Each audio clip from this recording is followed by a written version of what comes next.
Welcome to Prime Edition this Monday, 31st March 2025, Eid Mubarak to our Muslim brothers and sisters. That's right, and we begin this coverage with looking at the Kiambu Hospital that is using TikTok to educate mothers on post as well as prenatal care. This as President William Ruto engages journalists ahead of 5-day walking tour of Mount Kenya. All that coming up in this live broadcast. Good evening. My name is Tom Boyer. I am Mchuma Udim. And this live broadcast begins right now.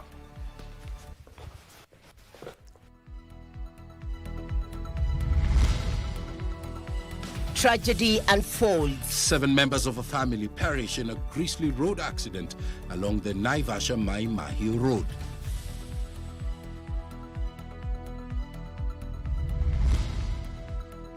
Wooing the mountain region. President Ruto kicks off an extensive 5-day working tour.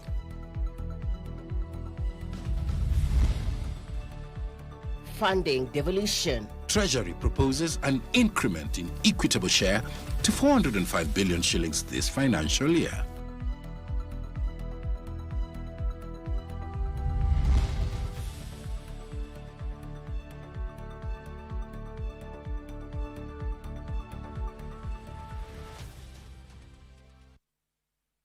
Thank you all very much for joining us to this live broadcast once again. Our socials at KBC Channel 1. Interact with us on Facebook, X, and YouTube. Our sign language expert tonight is Lensa Odingo. We begin on a rather sad note. A family in Nakuru County is mourning the demise of 7 kin in a road accident along the Naivasha Mahio Road. The 3 adults and 4 children were traveling from a memorial service in Longonot when the tragedy occurred. Among the deceased are a father and his 3 children, and that sad report opens our coverage tonight. This is the mangled wreckage of the car that claimed 7 lives, all members of the same family. 3 brothers and 4 children perished. Mmoja wao alipoteza watoto wake watatu, so bibi yake ameachwa bila chochote.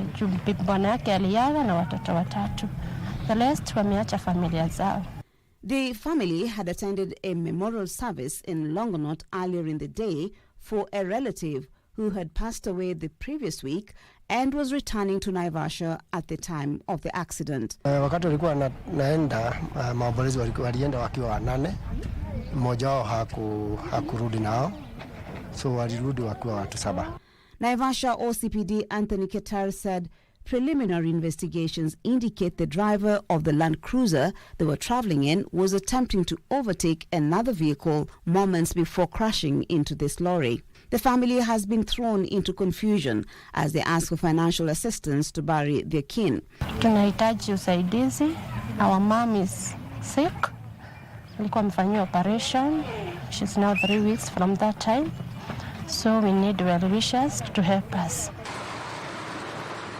Ketar has urged drivers to exercise caution, attributing many accidents to speeding and reckless overtaking. Mariambo reporting for Prime Edition. Now, President William Ruto, of course, a little while ago was engaging journalists ahead of his 5-day working tour of Mount Kenya region that takes place tomorrow, 6 months since his last visit in August of last year. The president is expected to visit all 9 counties in the region where he will commission, inspect, and launch various projects ranging from roads, affordable housing, markets, last mile electricity connectivity, water, and irrigation. Give us on Maina tells us more.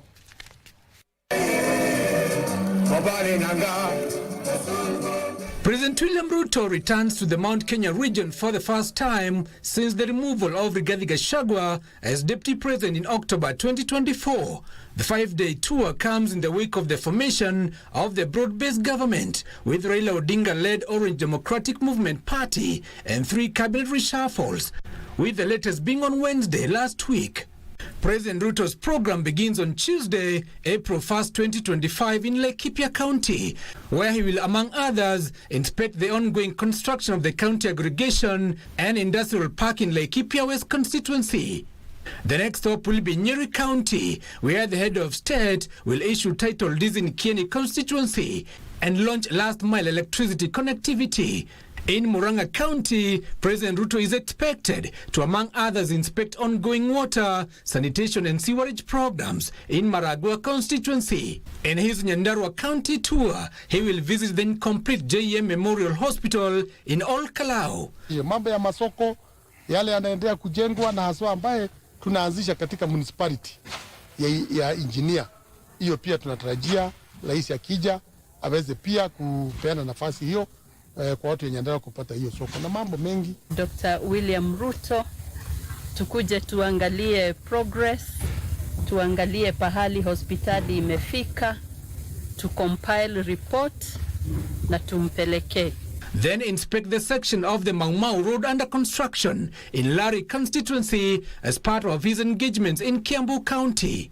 For Embu County, the head of state schedule has inspection of the ongoing Kiambere bulk water project in Bere South constituency, which incidentally is the home of Public Service Cabinet Secretary nominee Geoffrey Ruku.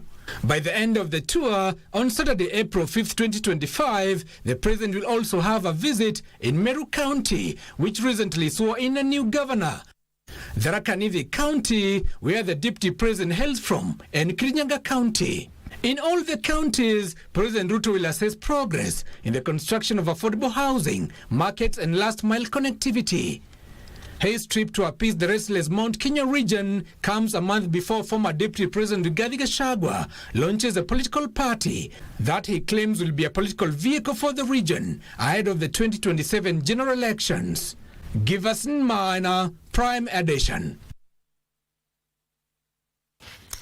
Let's now cross over to our colleague Abdiaziz Hashim, who's pitching camp in Sagana now. Abdiaziz Hashim, if you can hear me, by the way, we would like to wish you Eid Mubarak. Eid Mubarak, Eid Mubarak. We've just listened into Giverson Maina's story there, and he talks about the areas that the president is expected to visit.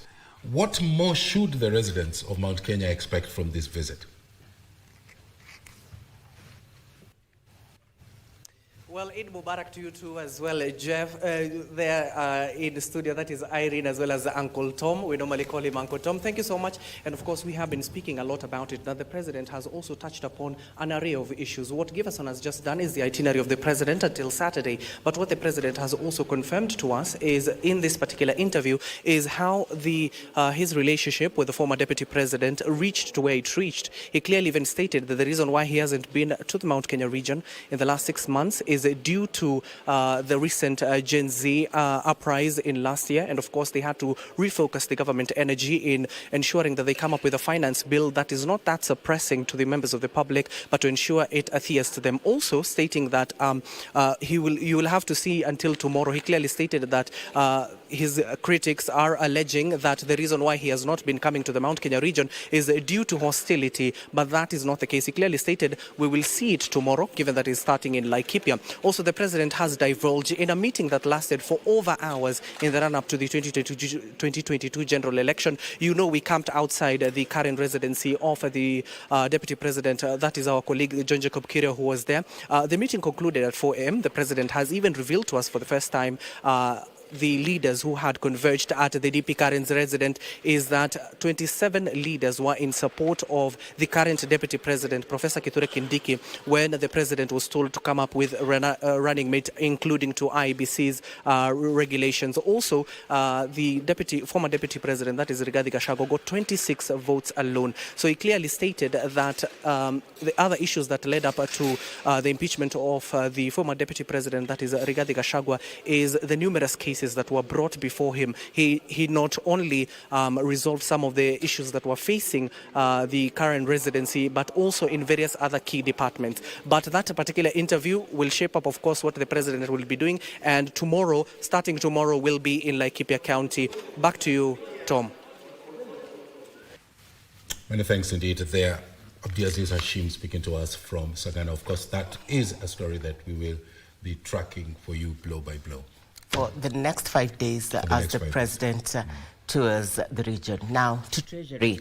The National Treasury has proposed an allocation for 405 0.1 billion shillings as county equitable share in the 2025-2026 financial year. This is part of a projected total budget of 2.8 trillion shillings, leaving the remaining 2.4 trillion shillings for the national government. However, the Council of Governors is pushing for an upward review to 536.88 billion shillings, citing expanded fiscal growth. Now, this debate unfolds as Parliament's Budget and Appropriations Committee begins public hearings on the Division of Revenue 2025 ahead of the budget reading in June. Here is that report. The Council of Governors is demanding an increase in the county equitable share from 405.1 billion shillings to 536.88 billion shillings in the 2025-2026 financial year. In its submissions before the National Assembly's Budget and Appropriations Committee, the Council argued that the national government's share should be reduced to 2.29 trillion shillings to accommodate county needs. Governors justified their demands by citing economic growth projections, which are expected to reach 5.3% in the next financial year and remain stable over the medium term. They also cited unmet non-discretionary expenditures, the impact of national policy shifts on county budgets, and the need for proper funding of transferred functions. On the other hand, National Treasury has defended its proposals on account of revenue collection challenges. In the first half of 2024-2025 financial year, ordinary revenue fell short by 91.9 billion shillings due to broad tax categories missing their targets. Treasury also points to mandatory expenditures and financing constraints stemming from limited access to domestic and international financial markets, among others.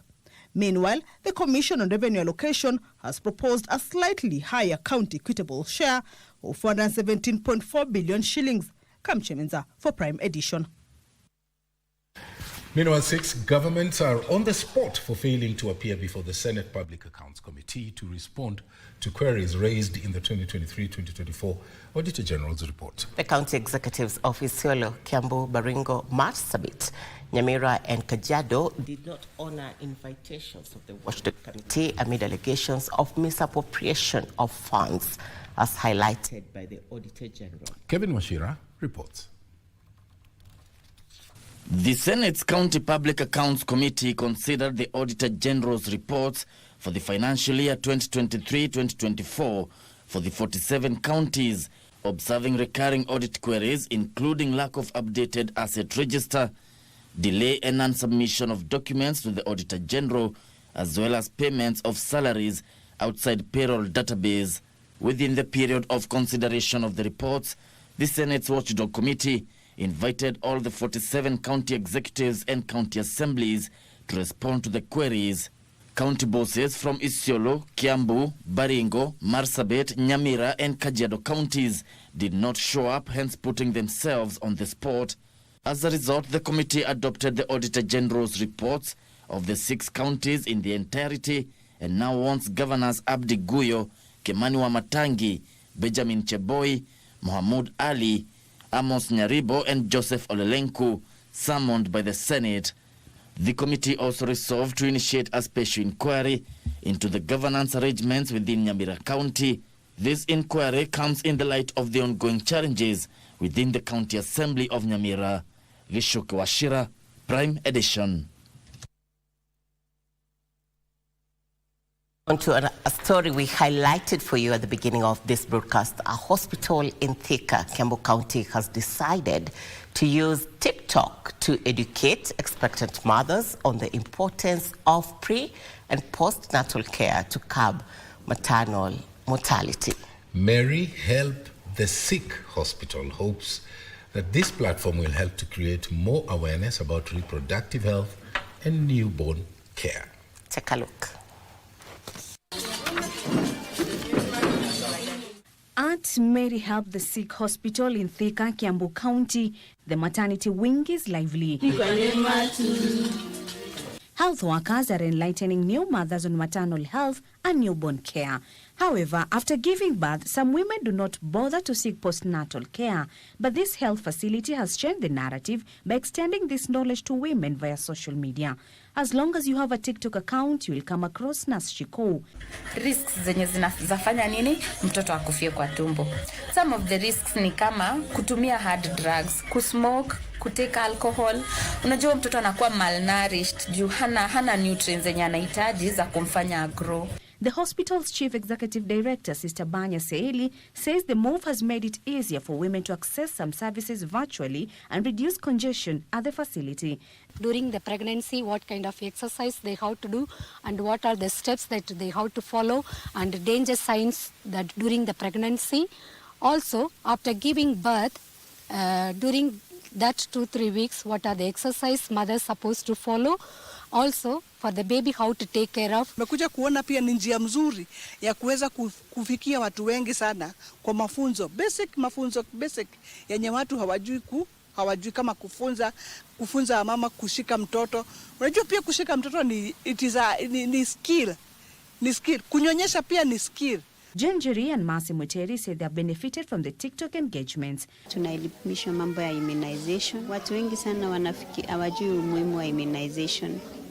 Wakati ambapo unakosa kupeleka mtoto wako immunization, haumsaidii kwa sababu yale madhara yatakuja kuonekana baadaye. Whenever a woman comes in with her husband, they are given the first priority because of the respect that is accorded to the husband in whichever health facility that is there. Helping her to do some of the basic activities and basic chores around the house, and also taking care of the children. At the same time, the hospital is encouraging men to accompany their wives for prenatal and postnatal services, with a clarion call to other health facilities to embrace technology and promote maternal health. Kasichana Masha, Prime Edition. That TikTok story brings us to a fast break here on Prime Edition. Talk to us on TikTok at Mchuma Odim and on all our social media platforms at KBC Channel 1. Stay with us. We'll be back.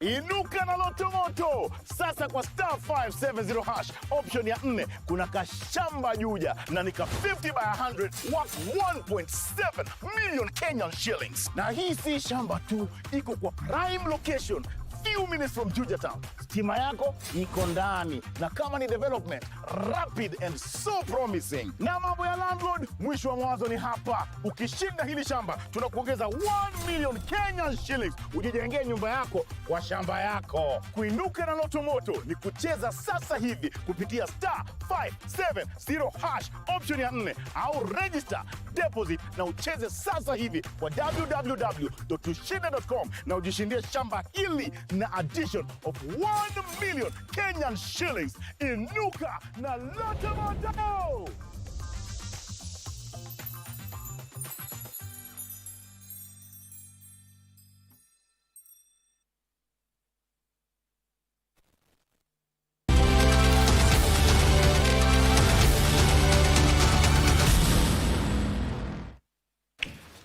Welcome back to Prime Edition. Now, the 17 mountain bongos that were safely repatriated from the United States of America seem to have adapted to the new environment. The repatriated bongos were donated to the government of Kenya by the Rare Species Conservatory Foundation in Florida, USA, following decades of dedicated research and breeding since 1991.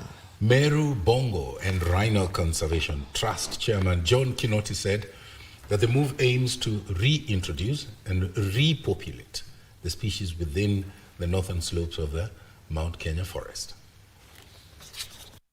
Meru Bongo and Rhino Conservation Sanctuary repatriated mountain bongos from a Rare Species Conservatory Foundation in Florida, USA, graze peacefully, seemingly having adapted to their new environment. The project, according to John Kinoti, Chairman, Meru Bongo and Rhino Conservation Trust, demonstrates the first effort in several decades of a public-private partnership one of its kind in Kenya that targets to reintroduce and later repopulate the species. In this location is one of the best habitat for bongo, I guess, in Eastern Central Africa. And this is a place to be. This is where bongos used to be. And we've looked at history. The numbers of bongos in the world that were counted in 50 years ago, much of the population was in this region. The project also intends to incorporate local communities to boost ecotourism by enhancing biodiversity protection throughout the Mount Kenya ecosystem. Actually, in this project, participating with the community and everybody else to reverse this story of extinction. And we hope they settle in quickly and start to do what they do best, which is breed and produce more bongos, so that we can eventually, within the next few years, start to release animals onto the broader Mount Kenya ecosystem to re-establish a healthy population of mountain bongo here in Mount Kenya. Meru Bongo and Rhino Conservation Sanctuary sits on 250-acre piece of land at Marania and Mushene in Meru County and is part of Kenya's first ever conservation public-private community partnership and stands as a cornerstone of Kenya's National Bongo Action and Recovery Plan. Calls for unity, peace and compassion for the less fortunate dominated Eid al-Fitr celebrations across Mombasa County as Muslims marked the end of the holy month of Ramadan. Religious leaders emphasized the importance of remembering and supporting those who are in need within society. Parents were also urged to fulfill their parental duties by closely monitoring their children's behavior to avoid their involvement in drug abuse and crime. At Masjid Kulthum in Kizingo, Mombasa County, religious leaders urge the faithful to uphold Islamic teachings even as they celebrate Eid al-Fitr as well as support the underprivileged in the society. Tunatakiwa tusherekee within the limits za sharia pamoja na kuangalia zaidi wale katika sisi Waislamu ambao ni madhaifu, ambao hawajiwezi, tuweze kuwasaidia kwa namna yote ambao tunaweza kuwasaidia. Speaking separately at the Ronald Ngala ground, Mombasa Governor Abdul Samad Nasir called upon parents not to neglect their parental responsibility by monitoring their children's conduct to curb drug abuse and crime among them. Hatuwezi kuwa saa zote tunasingizia mtoto wa miaka 15, 16, 17, hata 18, hata 19, huwezi kusingizia ya kuwa ni kwa sababu ya ajira. And hii hutuba ambayo kwamba ameitoa leo imamu wetu ya kusisitiza masala ya elimu. Kwa hiyo naiomba security ya Mombasa na Coast, vijana wadogo wale wote wenye kuua watu wasihurumiwe, wakamatwe, watu endani wafundishwe adabu. Elsewhere, Meru Governor Isaac Mutuma has affirmed his commitment to support the Muslim community in the spirit of embracing inclusivity. He made the remarks at his residence when hosting an Eid al-Fitr celebration. Mahali ambako mnahitaji gavana wenu aingilie, iwemo maendeleo, iwemo ni kuchimba visima ndio tuweze kufuata itikadi zetu kama Waislamu karibu na misikiti yetu, hiyo ni kazi ya serikali yenu ya county. In Homa Bay County, a section of Muslims in Rachonyo North uniquely celebrated Eid al-Fitr by taking part in environmental conservation activities. They organized a tree planting initiative as part of the festivities, emphasizing the importance of environmental sustainability. I call upon everyone to embrace peace. Let us honor all those people in authority. Na kutokana na kupanzaji wa miti, hii ni kitu ambacho kwamba kiko bora zaidi kwa sababu miti kwanza inapeana mvua, alafu inapeana shade. Tunatumia kutokana na shade na maji. Kwa hiyo tunashukuru zaidi, isije ikawa ni mara ya kwanza, ya pili hapana, iendelee hivi kupanda miti na ushirikiano wetu sisi viongozi kama leader. Christine Matunda for Prime Edition. A distressed family in Kororuma village in Teso North sub-county is appealing for financial assistance to help them transport back the remains of their daughter who died 3 months ago in Saudi Arabia under unclear circumstances. James Epurati says his daughter Fanis Hamai went overseas in search of greener pastures 6 years ago, only for the family to be notified of her death 3 months ago. Details of this and more stories in our County News Roundup with Doreen Arange. According to James Epurati, the deceased father, he only got to hear from his daughter Fanis Hamai late November last year for the first time in 6 years when she complained of an ailment. A month later, he was notified of her demise. Epurati has now implored the government and well-wishers to help them raise 500,000 shillings to bring her daughter's remains back to Kenya. Kama serikali ya Kenya hii inaweza kunisaidia, inisaidie mimi ilete mtoto wangu, ili mimi mwenyewe nizike mtoto wangu. In Busia County, boda riders have been encouraged to embrace electronic motorbikes in a move aimed at mitigating climate change.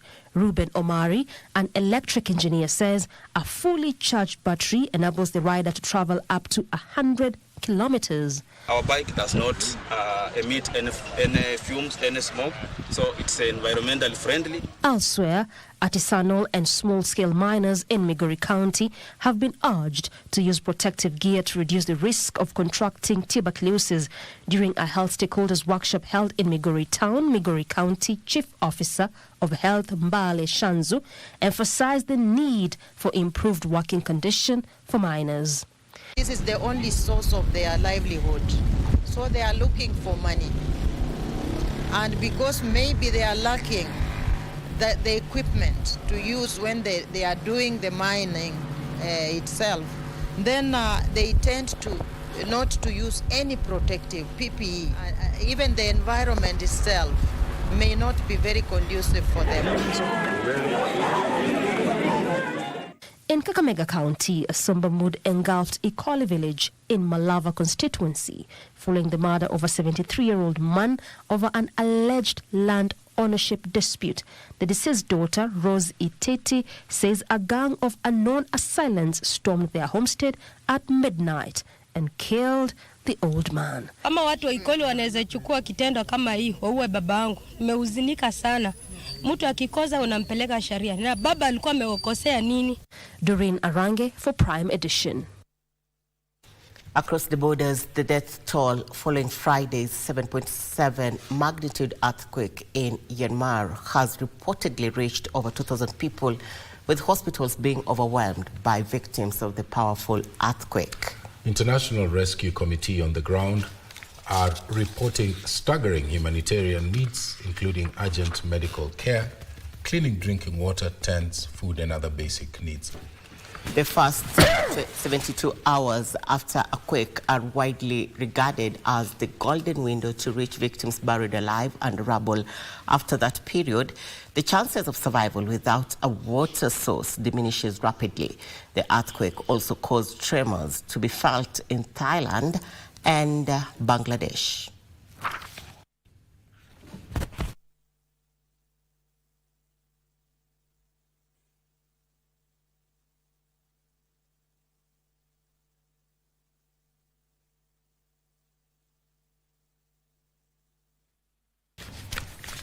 Onto our favorite segments, or one of our favorite segments. That's right. In September 2013, a few months after President Uhuru Kenyatta took office, terrorists attacked the Westgate Mall in Nairobi's Westlands area, which led to the tourism sector taking a bit of a hit. Countries issued travel advisories against Kenya, leading to numerous visitor cancellations. Phyllis Kandie was appointed the cabinet secretary in charge of tourism, with her work clearly cut out. She's the one who graces this week's edition of the cabinet. After the 2013 general election, President Uhuru Kenyatta nominated 1965-born Phyllis Jepkoskei Kipkingor Kandie to be the cabinet secretary for Eastern African Affairs, Commerce and Tourism. Kandie missed her first hurdle in 2013 during her vetting by Parliament after a section of the committee felt that she did not fit the bill, sparking protracted debate in the House. Nonetheless, she was approved for the position. The September 21st, 2013 terrorist attack on the Westgate Mall in Nairobi's Westlands saw some leading tourist source countries issue travel advisories against Kenya. Kandia had to craft a strategy to counter Kenya's negative publicity locally and abroad. Additionally, Kandia was mandated in the development of believable policies to spur trade and tourism. In late November 2015, the president reshuffled his cabinet after the exit of several CSs implicated in graft. The reshuffle saw Kandia's ministry reorganized to become East African Community, Labor and Social Protection. The tourism docket was removed.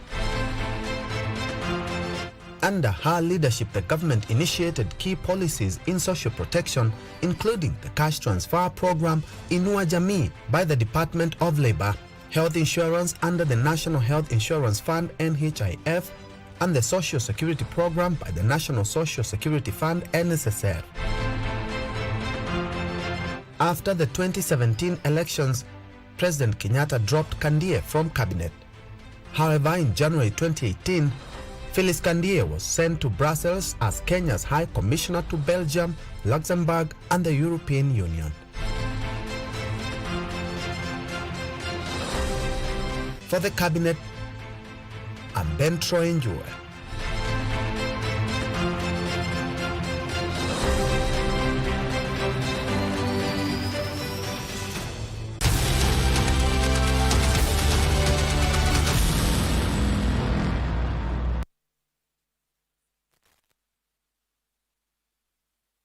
Jet A1, cheza aviator bila data bila credo. Dial *892# for instant takeoff. Pepea bila pressure kucrash au kucash out. Aviator bila data, aviator bila credo. Uko na kabambe, wewe pia ni rubani mnoma. Dial *892#. Jet A1, michezobet.com. Cheza kwa kuwajibika. Kushiriki ni miaka 18 au zaidi. BCLB license number 0000664.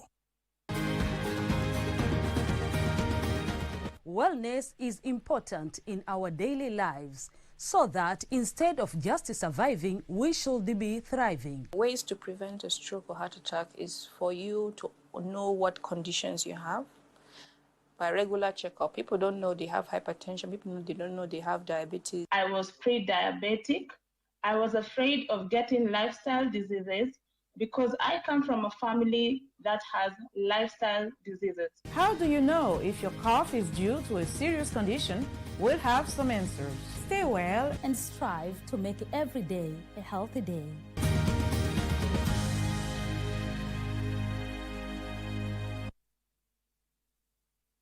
Segment, I'm holding down the fort for the news anchor. The heavy downpour that was witnessed in Alachua County, that's in Gainesville, Florida, on the last day of the World Masters Athletic Indoor Championships did not deter international walker Eric Sikuku from winning his second gold medal and the 5th for Kenya in the 10-kilometer race.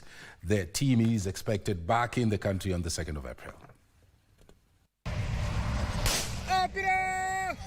Eric Sikuku won his second gold after clinching a gold on Friday by smashing the world record in the 3,000-meter race walk by winning the 10-kilometer road race walk. The 10-kilometer walk race was unique since they combined the age categories from M35 to 59. Interestingly, Sikuku, who falls in the M50 to 54 bracket, stole the show from the younger participants, taking the lead and maintaining it up to the end. Just before the finish, the heavens opened again, but it was a sweet finish and a gold for Sikuku, clocking 45 minutes and 26 seconds. An elated Sikuku said his mission had been accomplished, bagging for Kenya 2 gold medals. Earlier on, Elizabeth Mudoka missed out on the podium, finishing 4th in the 400 meters W50 category. The gold medal in the race went to Helen Hamudstad of Sweden, who clocked 58.64 seconds, smashing the world record. The silver and bronze medals went to Jenny Akavall of Sweden and Morhelna Wallace of the United States, respectively. Kenya bagged a total of 5 gold and 3 silver medals. The championship attracted 4,000 athletes from 98 countries. The Kenyan team is expected back in the country on 2nd of April.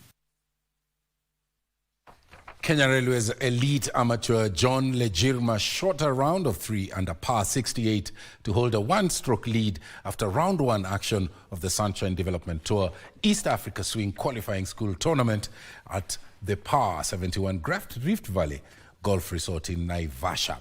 Lejirma sits one stroke ahead of the pair of Muthaiga Golf Club's Greg Snow and Vet Club Sports Club Isaiah Otuke, who returned score of 2 under par 69. The players are looking to make the cut and play through Wednesday as well as Thursday for a share of the 1 million Kenyan shilling prize purse, and more importantly, the opportunity to play at the Sunshine Tour final stage qualifier in Joburg, Johannesburg, for the top 10 finishes.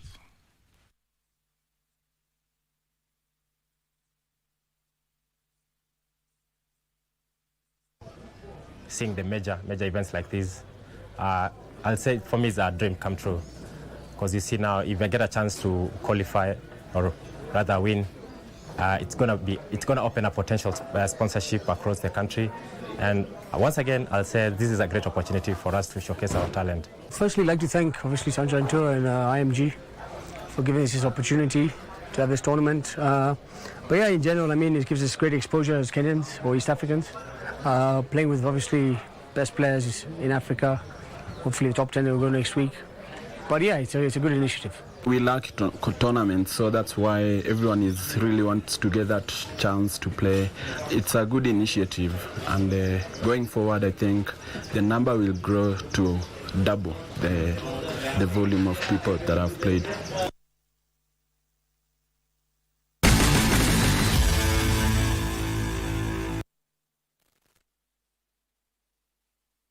Kupitia star 570 hash tunakupa nafasi ya kuchomoka na this beautiful Mazda Demio. Enjoy a beautiful clean semi-leather interior, low mileage, fuel-efficient 1300cc engine, great for personal use and business. Ukitaka kujishindia gari hii, kucheza ni rahisi sana. Chukua simu yako, bonyeza star 570 hash, chagua option 3. And for only 35 shillings, hii gari inaweza kuwa yako. Kumbuka kucheza mara kadhaa, because the more you play, the higher chances of wewe kuwa mshindi. Mungu ni mwema, asante Mungu. Ile ndio naendesha hivi. Dial star 570 hash and make this dream car yours.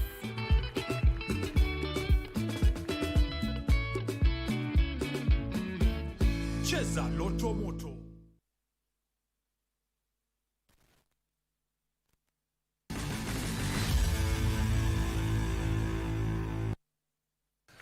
Welcome back. Kelvin Wanjiku was the overall winner of the Chairman's Golf Championship held over the weekend at the Dumberu Golf Club. The event attracted 120 players, the highest, by the way, number of players that have ever played in a tournament at that venue. Kelvin Wanjiku beat 119 other players to win the overall prize of the Chairman's Puta Golf Tournament held at the Ndumberi Golf Club. Nancy Wamaida was the standout lady player as she defeated her compatriots to win the ladies' title. Stephen Kiaro was the gross winner. Ben Juguna was at his very best also to finish behind champion Wanjiku as John Gitao walked home with the guest prize. The course is good, and for the first time in history we have played 120 in this field. So this is a historic day for me, even for my sponsor. 120 golfers and 100 and other spectators coming around. It was the first time a golf tournament at that venue attracted more than 110 players. The event follows last weekend's 5th edition of the Ndumberi Golf Club Patrons Tournament that was aimed at raising funds to complete the stalled clubhouse. We have been doing our new clubhouse, and we are trying to raise some funds for completing the clubhouse. Our changing rooms are already done. As you can see behind me, this is our new clubhouse. We are trying to finish it.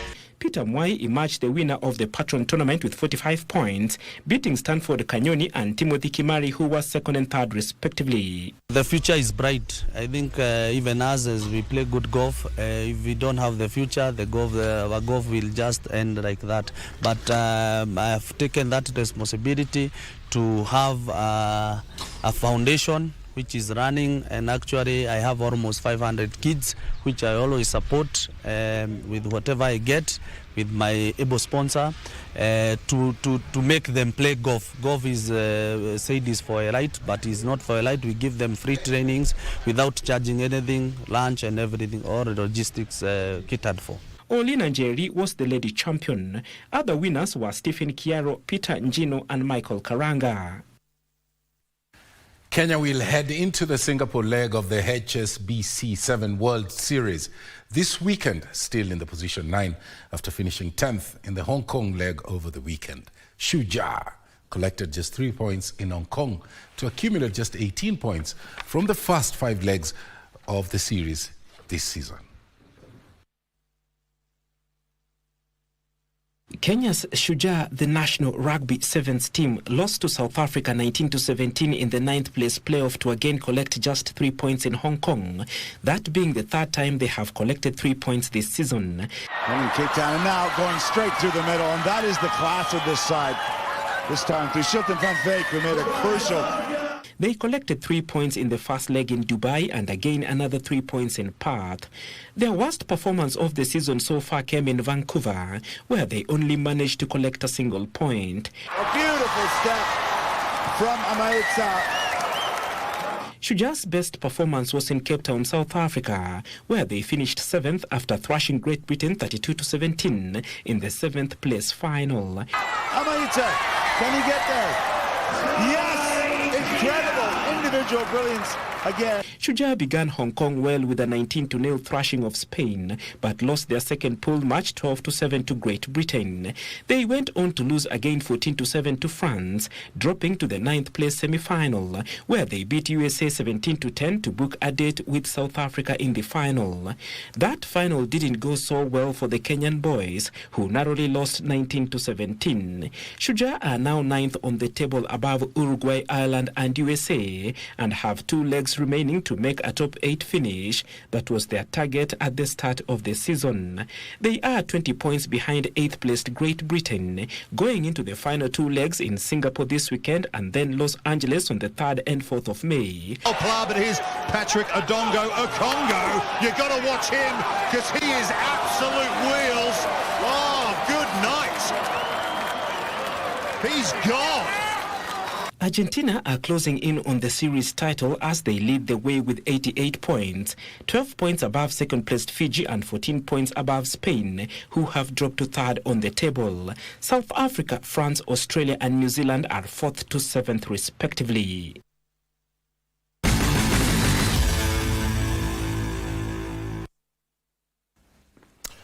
Well, that's all we had time for on Prime Edition, the 12 letters that covers a straightforward bulletin with key points in it. And we have to go now. Thank you for watching.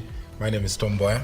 My name is Mchuba Odimo. Our sign language expert tonight is Lensa Odingo. Thank you for your feedback on our social media platforms. Good night. We'll be back again tomorrow, isn't it? Yes. All right. Good night. And God bless. God bless.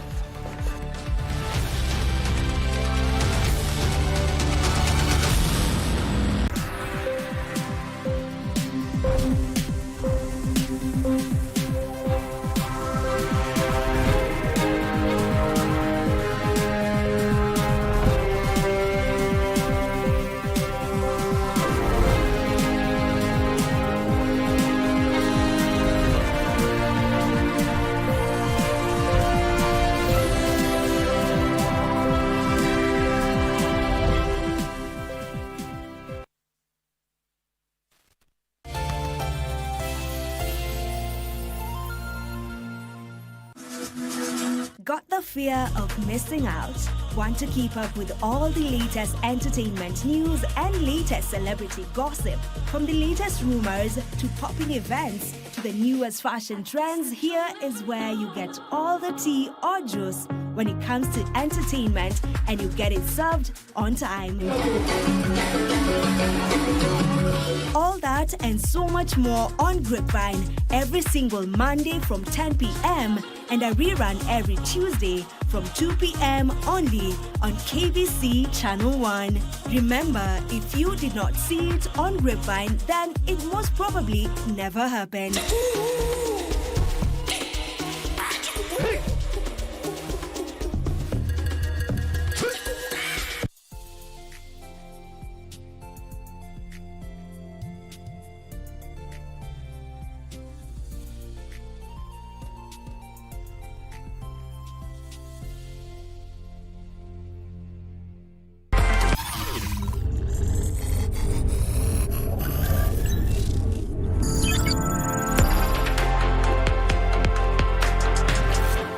What do you know about Kenya? Kenya is a country in East Africa known for its diverse wildlife, national parks, and scenic landscapes. Are you still wondering just how it's even possible for a machine to listen to someone and speak back? Well, that's a remarkable demonstration of the power of artificial intelligence, a technological innovation that has been developed to simulate human intelligence and perform tasks that typically require human cognition. AI are just here to lend a digital helping hand. Through AI, machines can understand human language, interpret spoken commands, generate human-like responses, and even engage in meaningful conversations. This has enabled the creation of virtual assistants, chatbots, and other AI-driven systems that enhance human-computer interaction and improve productivity in various domains.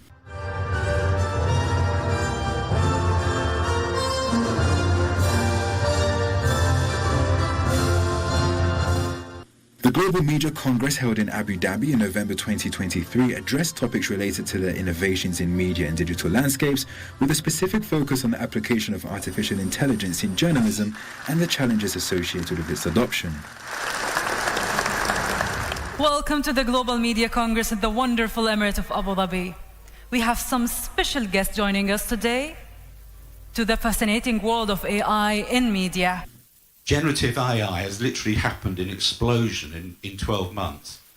It's the fastest adopted technology just about ever. And that is quite mind-blowing. I come from America, specifically